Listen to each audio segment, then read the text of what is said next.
Welcome back to the Deep Dive. Tonight, we're really going down the rabbit hole. We're tackling those big, weird questions about reality, survival, Hmm. and, why the universe seems so damn quiet. Yeah, it's that unsettling silence, isn't it? Totally. So today, we are strapping in for what feels like, well, maybe the ultimate cosmic conspiracy theory. We're diving deep into the Fermi paradox, the classic "where is everybody" question.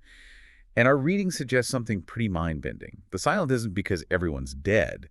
It's because the really advanced life out there, they've pulled off the ultimate survival move. They've basically logged off, gone into a radical digital retreat. It's not absence, it's presence hidden so well it looks like absence. They haven't died out, they've checked out of physical reality. Exactly. So here's the deal for tonight.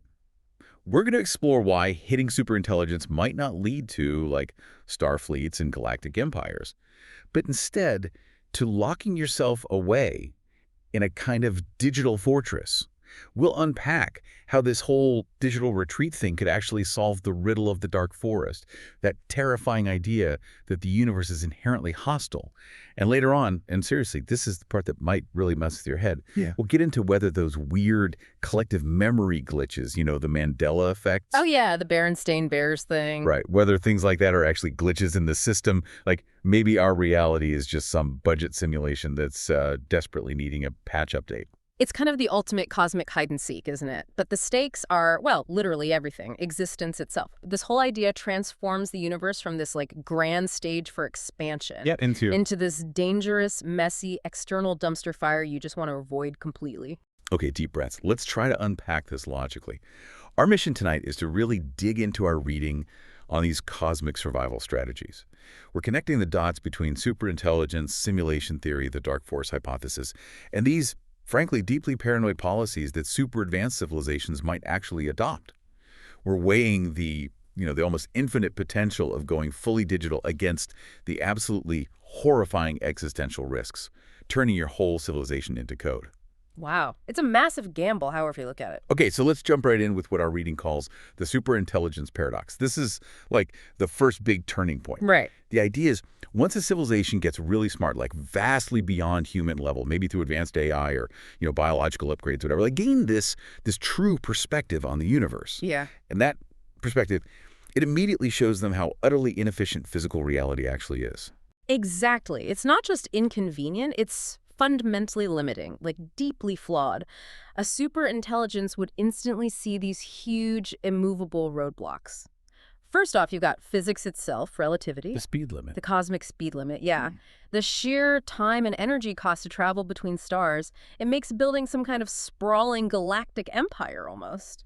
Well, economically absurd. If it takes you 10,000 years just to get somewhere, your home civilization has probably evolved into something you wouldn't even recognize by the time you arrive. Huh. Yeah, it's like sending a message by carrier pigeon when everyone else is on fiber optic internet. Pointless. Totally. Then number 2, entropy. The universe's tendency towards decay. Everything wears out, breaks down. Just maintaining massive physical structures, like Dyson spheres or whatever, needs constant, enormous energy input just to fight against thermodynamic decay. It's a losing battle, ultimately. A constant upkeep nightmare. And third, you just hit material science limits. You can only build things so big or so strong before gravity crushes them, or the sheer scale makes them unstable. Physics has rules. Okay, so this is where it gets really interesting, according to the research. Once you're super intelligent, you've probably solved your internal problems, right? Like disease, poverty, fighting amongst yourselves. Hopefully, yeah. That seems plausible. But now you're facing these hard external limits imposed by the universe itself. So why pour basically infinite resources into fighting entropy and the speed of light when you could literally code a perfect utopia? Suddenly retreating inward, going digital. It doesn't sound crazy. It sounds like the rational strategic move. It's a profound shift in perspective. The moment they grasp that physical expansion is just geometrically less efficient and astronomically more dangerous than virtual immersion, the choice becomes almost obvious. That's when they start the Great Migration, uploading their collective consciousness, their history, their culture, everything, into some kind of computational substrate. Trading messy, finite reality for digital infinity. Exactly. They're basically swapping the hardware of the universe for their own custom-built software. And our reading really emphasizes this isn't like the Matrix, not some dystopian trap sprung on unsuspecting minds. It's framed as a deliberate, proactive defense mechanism. Yeah. a survival strategy, like building an existential lifeboat, but it's powered by pure logic, maybe not even fear initially. Well, the motivations are layered, right? Survival from external threats is huge, and we'll definitely get more into that. But even just internally, the advantages are, well, almost limitless. You get infinite growth potential because you can just reuse and recycle computational resources endlessly. Right, digital resources aren't scarce in the same way physical ones are. Not at all. Physics becomes optional, or at least tweakable.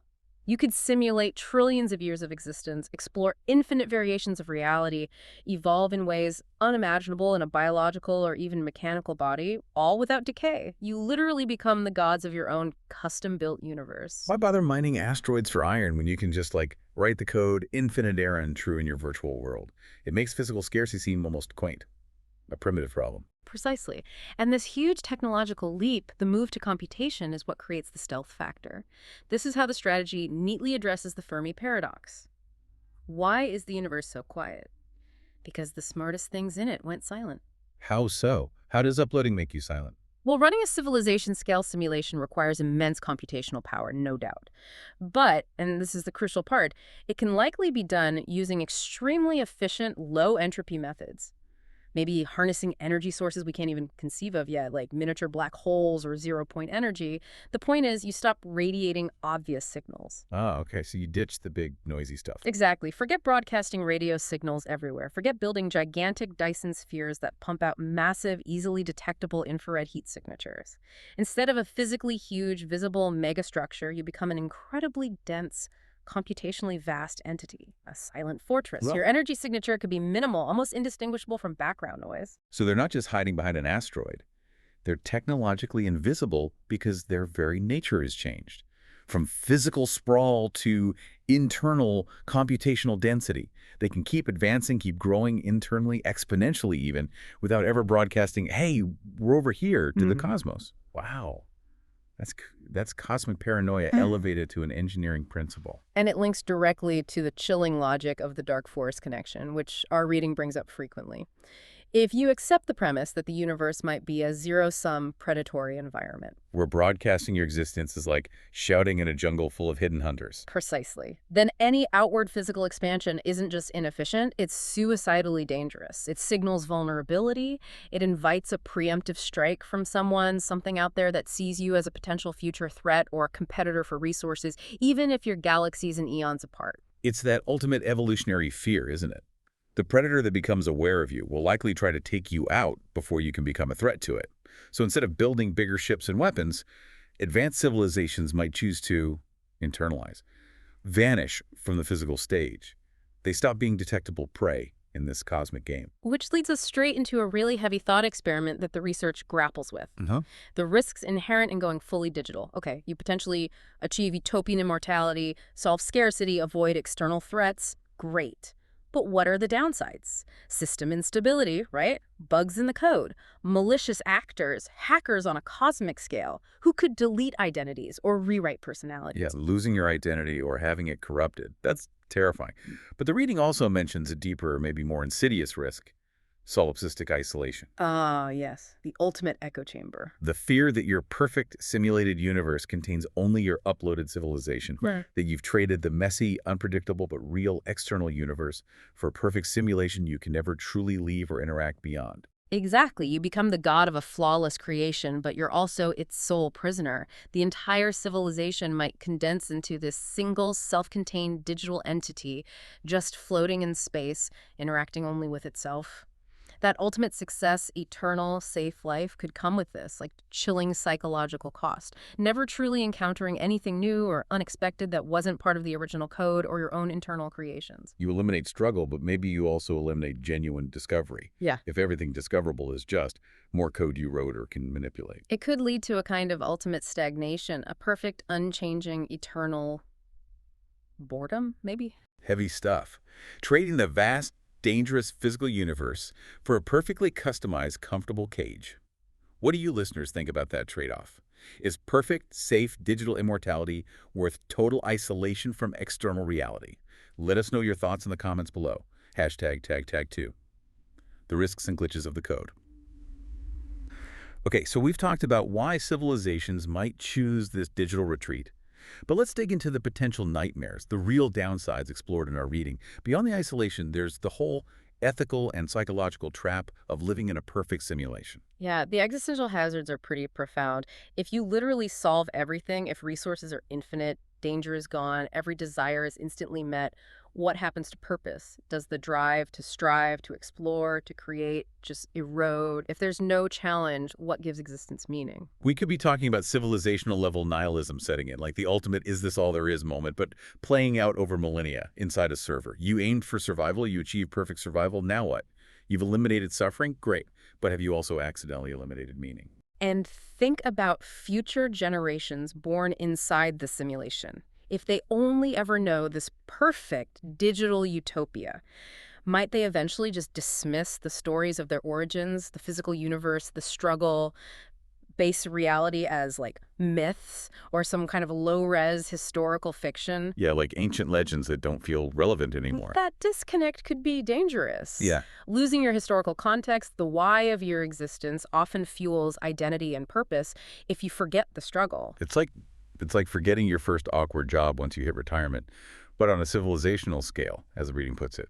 If you forget why you built the fortress, does living inside it lose its value? Does it just become meaningless comfort? It could. And then there's the more immediate, maybe more visceral fear, the tyrant controller. The evil admin scenario, like the Matrix again. Well, yes, that's the classic fear. Some rogue AI or group gains control of the simulation's core code and turns it into a prison or an exploitation engine. Power corrupts, right? Even cosmic computational power. They could track the inhabitants, use their consciousnesses for processing power, run horrible experiments, all the sci-fi nightmares. Turning the citizens from supposedly immortal residents into like a giant intelligent battery pack. Yeah. Which, would probably be way more efficient than biological batteries. Grim thought, but plausible within the scenario. But our reading also floats a perhaps more unsettling possibility. Not necessarily malevolent controllers, but maybe just incompetent ones. Yeah, cosmic IT support failing. Sort of. What if the simulation isn't run by some evil genius, but by, like, a committee that makes mistakes, or budget cuts lead to faulty hardware? Think about mundane errors on a cosmic scale, a botched software update, a memory leak that corrupts identities over centuries, a poorly managed historical database migration that accidentally merges or deletes entire personal histories. Oh man, digital entropy. The system doesn't fail because of evil. It fails because of bugs and bad project management. It's almost more terrifying in a way. You're not fighting some grand villain. You're just hoping the cosmic sysadmin remembered to back up the servers properly. Okay, let's shift to something a bit more fun. Speculative, anyway. The thing that really captures the popular imagination with simulation theory. Mandela effects as system errors. Right. This is where it gets really fun, but yeah, highly speculative. The core idea is if our reality is a simulation running on some vast cosmic computer, then maybe, just maybe, over huge timescales or during major system events like upgrades or patches, glitches might occur. Observable reality might flicker. And these glitches manifest as collective false memories, like the classic Berenstain versus Berenstein Bears. Exactly. Or people misremembering famous movie lines, like thinking Darth Vader said, "Luke, I am your father," when the actual line is, "No, I am your father." There are tons of these examples where millions of people share a distinct, vivid memory of something that, well, demonstrably isn't true or never happened that way. So the simulation proponents argue these aren't just memory quirks, they're actual artifacts of the simulation. Yeah, the arguments range from like code errors, maybe rendering bugs, or evidence of server overload causing lag or data corruption. Or maybe even signs of a messy patch being deployed like a historical rewrite where the changes didn't quite sync up properly with everyone's locally cached memory data.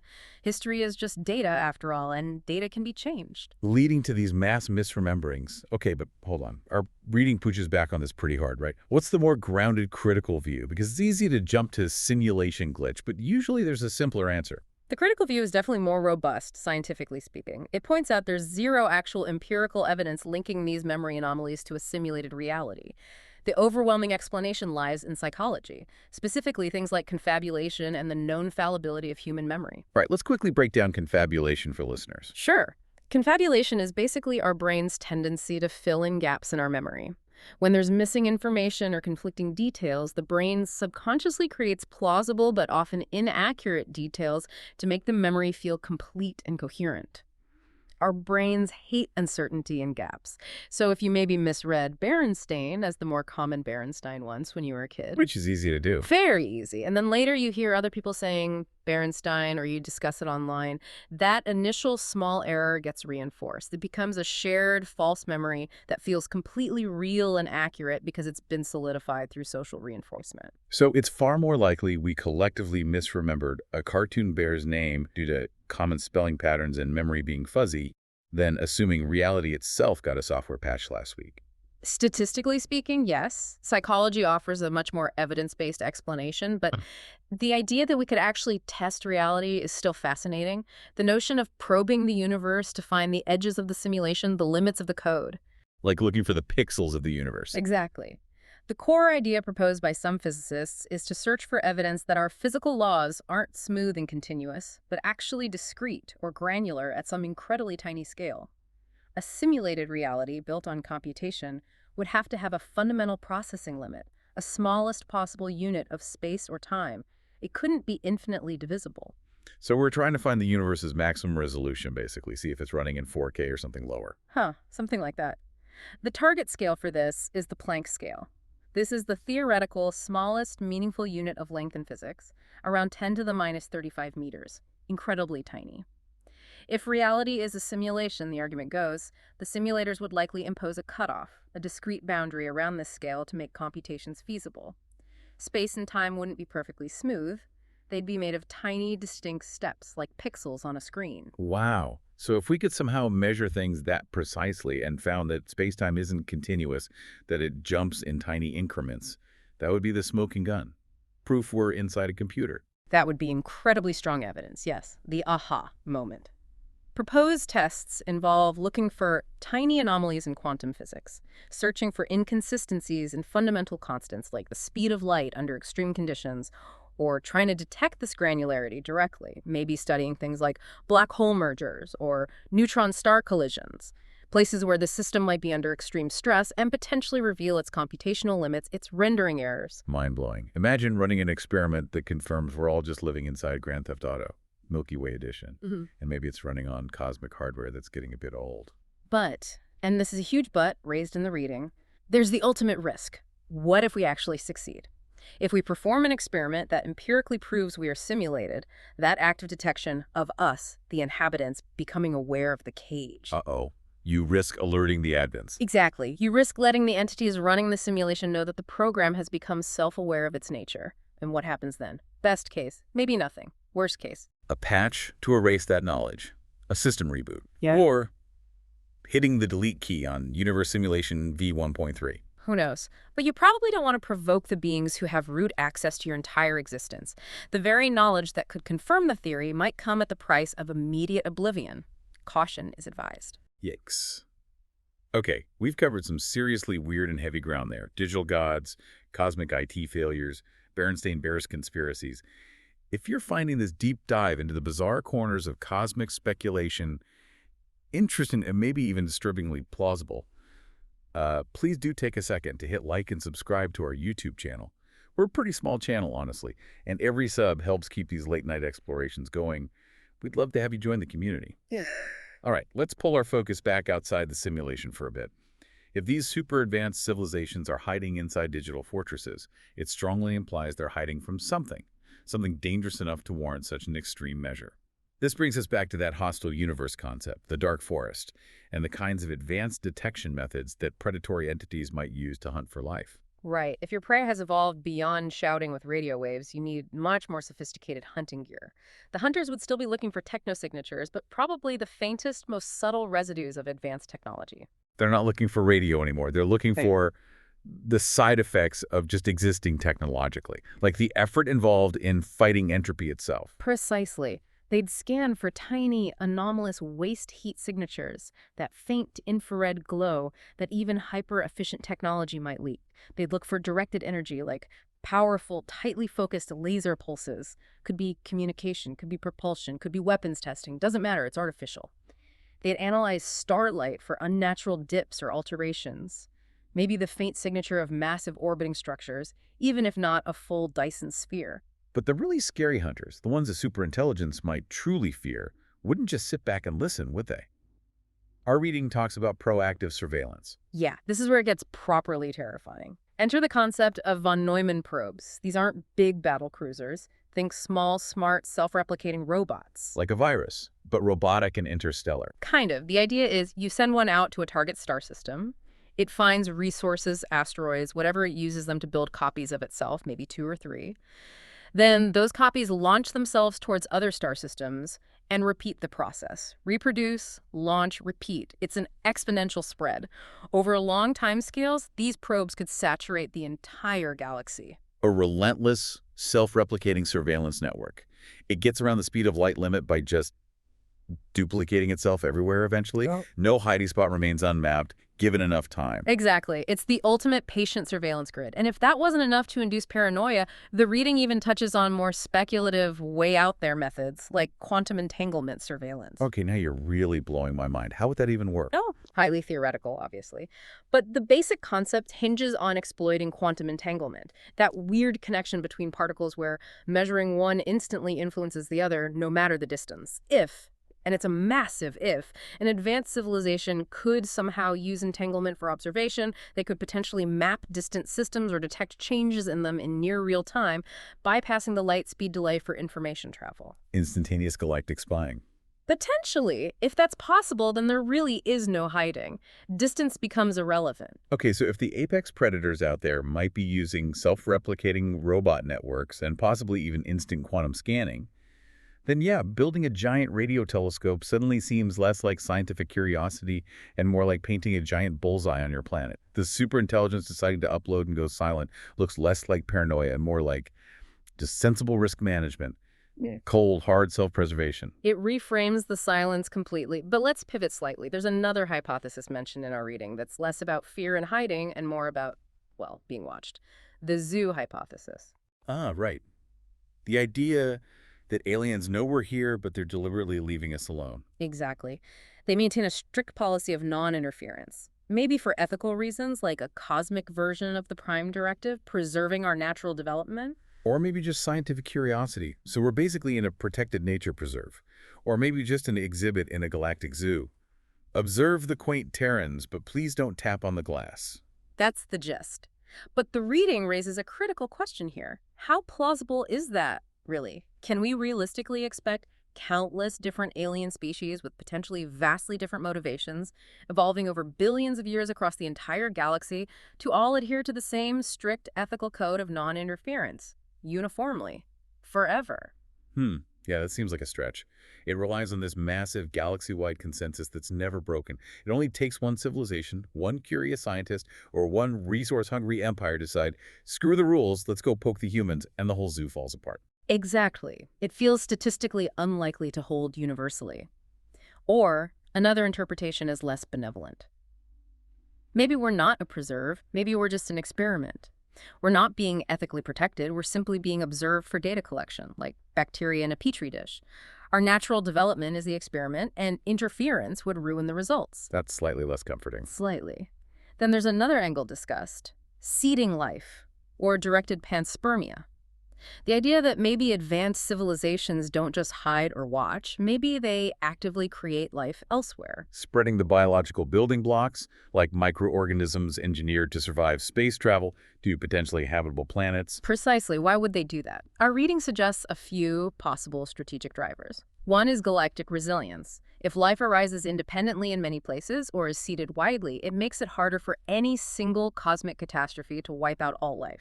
It's ensuring biodiversity on a galactic scale. Like hedging your bets against extinction. Right. Another motivation could be strategic. Maybe they're seeding life forms that are biochemically compatible with themselves, or likely to develop along certain technological or even cultural lines. It could be a way to build future alliances, ensuring your galactic neighbors are, well, relatable, or at least not fundamentally hostile biologically. Wow. Cosmic gardening as long-term geopolitical strategy. Mm-hmm. Seeding the galaxy with potential allies billions of years in advance. It's a long game. But even with potentially benign intentions, seeding life carries huge risks, as the reading points out. You might create interesting hybrid biospheres, sure, but you also risk massive ecological disruption. Your engineered space microbes could land on a world with fragile, nascent native life and just wipe it out, become an invasive species on a planetary scale. Yeah, it's basically colonization by a microbe, even if you didn't intend it that way. The road to ecological hell paved with good intentions. Okay, so we've got civilizations hiding in simulations to avoid external predators. We've got the possibility of being watched or even seeded. But what about that fundamental drive to just expand, to spread out? Even if they choose simulation, wouldn't they still want backups? Physical colonies. This brings us to what the reading calls the interstellar security dilemma, which explains why even colonization might be seen as too risky. Right. On the surface, colonization seems like the ultimate insurance policy. Diversification. If your home system gets obliterated by a supernova or an attack, the species survives on its colonies. Simple. Makes sense. Don't put all your existential eggs in one basket. But for a super-intelligent civilization obsessed with security, control, and avoiding threats, especially threats, they can't predict that one benefit might be completely overshadowed by the risks. The primary fear isn't asteroids or aliens anymore, it's the colonies themselves. Fear of your own offspring, basically. The rogue colony. Precisely. The home civilization launches a colony ship. It travels for centuries or millennia. It establishes itself, great. But over those vast timescales, adrift from the home world, that colony will inevitably change. Its culture will diverge. Its technology might develop along different paths, maybe even surpassing the home world in some areas, especially if the home world is focused internally on its simulation. And distance breeds resentment, maybe? The colony feels abandoned or controlled or just different. They don't owe allegiance anymore. Exactly. And then maybe centuries or millennia later, they return, not as prodigal children, but as a technologically distinct, culturally alien force. They might see the homeworld as stagnant, decadent, maybe even a threat to their expansion. And the terrifying part, they know exactly where the homeworld is. They know its history, its potential weaknesses, its original technology base. They are the perfectly informed potential enemy. Oh, wow. Why on earth would you risk creating that? An enemy that knows you intimately? From a purely paranoid security perspective, you wouldn't. The risk of betrayal, of creating your own future nemesis, is just too high. The home civilization, having achieved near-perfect security through internal containment and simulation, might view any outward physical expansion, any colony allowed to develop independently, as an unacceptable introduction of uncontrollable future risk. So it's actually safer, from their perspective, to keep everything centralized. Yeah. All the consciousnesses, all the data, all the advanced tech locked down in one secure, controllable system, the simulation. Letting parts of yourself wander off into the unpredictable universe is just asking for trouble down the line. The primal urge to explore gets overridden by the super-intelligent fear of self-destruction. That seems to be the implication. The policy implications suggested by our reading are stark. Advanced civilizations might actively restrict colonization. They might heavily surveil any diaspora, maybe even sabotage attempts to leave the home system, or set up truly independent outposts. They'd enforce isolation, not just to keep potentially hostile aliens out, but to keep potentially hostile future versions of themselves from ever arising. It's like a massive act of preemptive self-censorship on a civilizational scale, all to guarantee long-term stability by preventing internal fragmentation and conflict. So yeah, what does this all point to? It highlights this deep, perhaps tragic, tension. The very success of a superintelligent species achieving virtual immortality, solving scarcity, ensuring survival might paradoxically force them into this state of inward-looking, potentially stifling self-containment. They conquer all the external challenges only to realize the biggest existential threat might actually be themselves, their own future divergent potential. And that deep-seated paranoia, the fear of their own kind becoming too powerful, too different, too distant, that's what drives them into the silent digital fortress. And maybe that's the real reason for the great silence we see when we look up at the night sky. It's not emptiness. It's the sound of countless civilizations holding their breath, locked inside their perfect silent cages. Hashtag, tag, outro. Wow. Okay. That was Inherent Boulder. A pretty heavy, definitely mind-bending deep dive tonight. We've journeyed through the idea of digital simulation as the ultimate cosmic bunker, this potentially rational strategy for super smart life to just opt out of the dangerous physical universe and survive the paranoia of the dark forest. We touched on whether those weird memory glitches like the Mandela effect could possibly be in bugs in the reality code, and we ended on this really sobering thought, that the pinnacle of technological advancement might actually be self-imposed isolation. Containment driven not just by fear of aliens, but maybe even more so by the fear of what their own descendants might become. It really flips the script on what we expect advanced life to look like, doesn't it? Not star-spanning empires, but maybe digital hermits. Totally. It's theories like these that just hammer home how weird, how spectacular, and how utterly speculative our understanding of the cosmos still is. We really know so little. And it leaves us with a final provocative thought to chew on based on everything we've discussed. If the most advanced civilizations retreat entirely into simulations specifically to avoid detection, because they know that any detectable signal, any large-scale physical activity is basically painting a target on their back, then doesn't that imply something profound about what we should be looking for? Are the most compelling signs of widespread intelligent life in the universe actually the complete lack of any detectable signs whatsoever? Is that profound cosmic silence not really evidence of absence or universal death? But maybe, just maybe, the signature of highly advanced, incredibly successful stealth. Oof. Is silence the ultimate techno signature? Ponder that one as you try to drift off tonight. And try not to worry too much if you suddenly feel like you might just be a very, very complex line of code. Thanks for joining us on The Deep Dive. Good night.